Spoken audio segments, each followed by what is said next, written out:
বাড়িতে কারেন্ট চলে গেল। চলো পুরোটাই শেয়ার করি তোমাদের সাথে। দেখো, আমি গিয়েছিলাম মামি শাশুড়ির বাড়িতে, ওখানে আমাদের একটা বিয়ের ইনভাইট ছিল।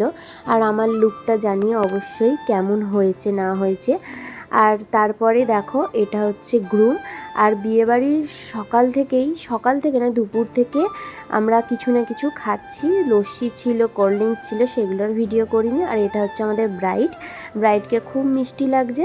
কাছ থেকে ভিডিও করতে পারিনি, ও অনেক ব্যস্ত ছিল, কিন্তু ফটো তুলেছিলাম। তো তারপরে একটু রেডি হয়ে গিয়ে ফুচকাটা খাচ্ছিলাম। ফুচকাটা মোটামুটি ভালোই ছিল। তো এখানে তাড়াতাড়ি সব কিছু খেতে হয়, কারণ হচ্ছে কি একটু শেষ হয়ে যায়। তারপরেই বসে বসে শুকনো ফুচকা খাচ্ছিলাম, একটু খিদে লেগেছিলো। শুকনো ফুচকা বসে বসে আমি খাচ্ছিলাম, আমার দিদা শাশুড়ি খাচ্ছিল, সবাই খাচ্ছিল আর কি। তারপরেই দেখো গ্রুম যাচ্ছে বিয়ে করতে, আর তারপরেই কাণ্ডটা হলো।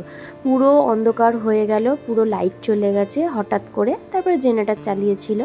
আর বিয়েবাড়িতে তারপরে খেতে বসে গিয়েছিলাম, তখন বাজে 11:30 12টা। আর বিয়েবাড়িতে কী খেলাম সেটা তোমাদের নেক্সট ভিডিওতে শেয়ার করে দেবো।